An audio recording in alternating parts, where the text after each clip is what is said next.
Hello, friends, and welcome back to Liberated Living. Today we are talking about decoding conflict within relationships utilizing the relationship empowerment model, as well as the key to a good relationship. Now, we may ask ourselves what the key is to a good relationship and have many wonderful answers. However, today we're going to explore a little bit more of the depth and psychology behind relationships, because we know we're all the common denominator within all of our relationships.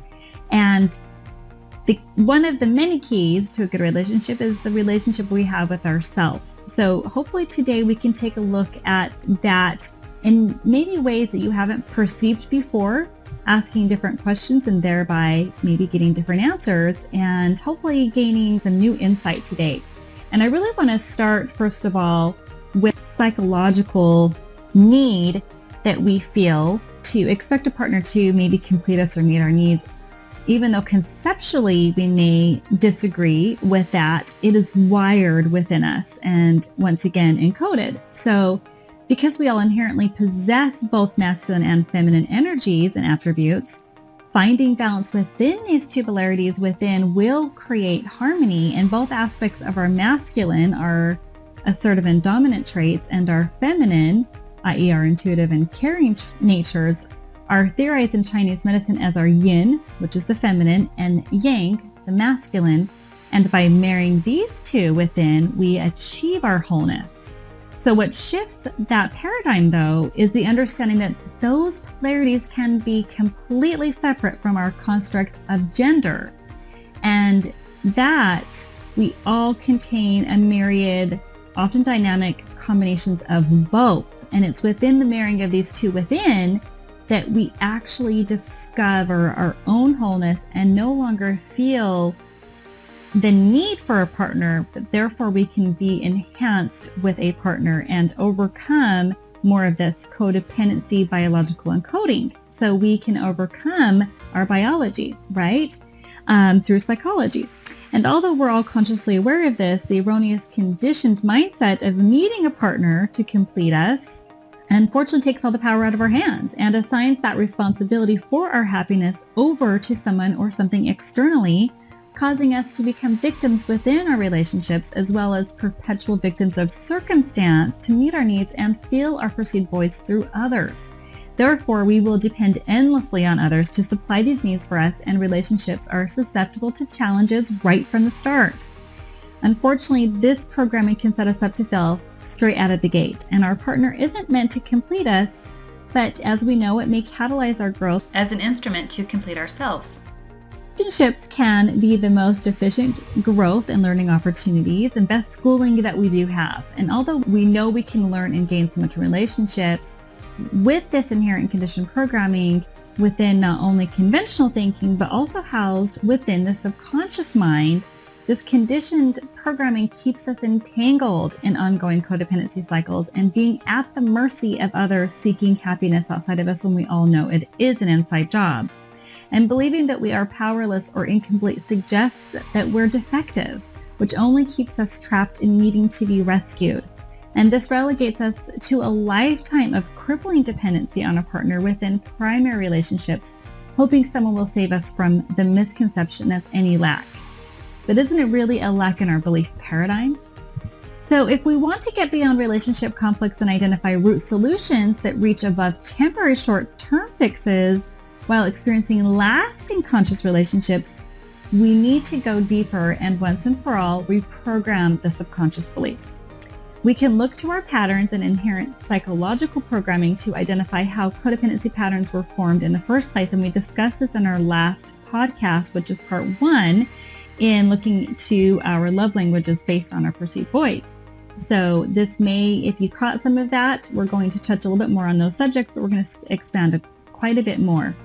First of all, codependency is not only to substances or relationships, and secondly, we're not discussing interdependence here. Interdependence is two or more people mutually working together in a cooperative fashion, where either of the parties may be interchangeable versus codependent or have an attached connection to one another, which many of us may be aware of, and that's what part of the intent and purposes of this podcast. Although our intention is innocent and we're all well-meaning, the reality is we each know that we can't be responsible for everyone's happiness, only our own, right? And this tendency is innate in each of us. The most natural desire inherent in each of us is to both love and be loved. Although as deserving as we may feel of this natural desire, love goes beyond that. And we can't actually feel loved if we don't first love ourselves. And to the extent in which we love ourselves will be to the extent in which we actually feel loved by others or even allow more love in. So looking outside ourselves to feel our needs or validate our worth induces our codependent behaviors and reduces our personal empowerment, causing us to operate as victims or an enabling rescuer in our relationships. And we're going to cover these particular archetypes. And this negatively impacts our sense of self-worth, causing us to feel powerless, metaphorically giving our power to someone or something external rather than addressing the real void. You said we weren't loved enough, and what actually constitutes being enough? What constitutes and what love is for us on a personal level? Is it a feeling? We all define it differently. So perhaps there's a common thread and another angle to explore in relation to these particular perceived voids. So what is the source of these perceived voids, and are we lending it the true attention it deserves? Again, we touched on this before, but for this reason, especially for those that were raised by the parents, inherited dispositions can be the most difficult emotional patterns to overcome, because the perceived voids evolve as a result of a child seeking specific needs or love and comfort and affection of their parent during maybe challenging times or discomforting times, and perceiving those needs as not being met and potentially feeling unloved, whether the parent did their best. Not feeling good enough is a belief in which many of these fears are formed and centered, and from experiences of not feeling loved, regardless, again, of how much the parents did adequately meet the child's needs, as these are just perceptions and not therefore perceived voids. And in those particular instances. So most commonly, these unfulfilled needs are unwittingly transferred to our partner or spouse. And it doesn't necessarily have to be exclusive to a romantic partner. It can also be primary relationships, because we will see these patterns in other relationships as well. And this places the expectation on other partners, other individuals, to meet the needs of our own need for worth or validation. And this often translates to our common love language, as we discussed in the last video, of how one either felt loved or possibly ways in which they didn't feel loved as a result of these unmet needs, which will become evident patterns in significant relationships. So for instance, if a child believes she or he lacked quality time from the parent they're seeking love and validation from, then it's possible, or even more probable, that feeling this void is still evident within partnerships today, or will be, and hoping a partner will meet this need through quality time. There is an emptiness left unfulfilled. So consequently, leaving us to believe the power again is outside of our hands, because these are just unconscious programs. And we're operating within relationships from these patterns. We don't realize these are just the subconscious beliefs imprinted from our youth. And this method causes us to operate, unfortunately, also from fear within relationships. It works to our disadvantage because it subjects us to depend on others and allowing fear instead of love to win every time. So these perceived voids persist throughout our life, seeking to compensate for the feeling of lack from the perception of receiving inadequate love or attention, and inadvertently finding ways to fill the void indefinitely. And this is often done through codependency or other addictions, and often escalating the imbalance, particularly within partnership dynamics and primary relationships that create cycles of power struggle and unhealthy entanglements until we are able to break the pattern. So we're going to cover a lot more of this within the Cartman drama triangle, because this tug of war exists within the confines of what psychotherapist Stephen Cartman refers to as the drama triangle, which is also referred to as the conflict triangle, with the dominating persecutor, enabling rescuer, and fearful victim archetypes as a social model that forms our codependency patterns and power dynamics which exist within relationships, and particularly within family branches passed on to its members until these patterns are healed.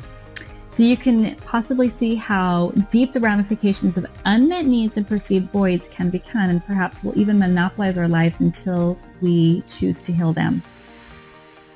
And we all deserve to overcome challenges and experience peace and love within relationships, but we must also embody self-love first and foremost, and we will cover that in another video. However, let's go ahead and explore these archetypes, and you can maybe bear in mind which archetype applies most to you. The triangle maps a type of dysfunctional and destructive interaction that can occur between people in conflict. The drama triangle model is a tool used in psychotherapy, specifically transactional analysis. The codependence and power struggles is a natural part of our emotional development until we evolve through independent accountability and competency, maybe like a child moving away to college for the first time, for instance. And during conflict, we will switch roles between each of these archetypes. The first being the victim, that is the archetype within each and every one of these roles. They are derived from power struggles when we do not feel empowered, which makes sense, right? That the victim stance is poor me, the victim feels victimized, perhaps oppressed, helpless, hopeless, maybe even powerless, and maybe seek out a persecutor or a rescuer who will save the day, but also perpetuates the victim's negative feelings. The rescuer, we all know, common to all of us that we all generally identify with, is wanting to jump in to rescue, let me help you, a classic enabler. The rescuer may feel guilty if he or she does not come to the rescue, sometimes operating from obligatory rewards, as the rewards can be derived from the rescue role that the focus is taken off the rescuer. When he or she focuses their energy on someone else, it enables them to ignore their own needs and issues. So it could be an avoidance to their own problems. And the persecutor, or aka the villain, insists that it's all your fault. The persecutor is perhaps identified as controlling, blaming, critical, authoritative, maybe rigid and superior. So pay notice when either of these archetypes or even your persecutor wants to rear its face, and what will activate these triggered responses. Is it when the rescuer archetype feels undervalued and wants to feel appreciation for all that they've done, perhaps for the victim? And again, the victim cannot even operate from appreciation because they're in a power struggle, and appreciation is a form of power. So there's many ways that we actually go into this with a little bit more depth. However, each and every one of these archetypes are benefiting with an emotional reward of some sort, and interchangeable as we may oscillate between each of these roles. So each of the archetypes' payoff is derived from perhaps the emotional reward.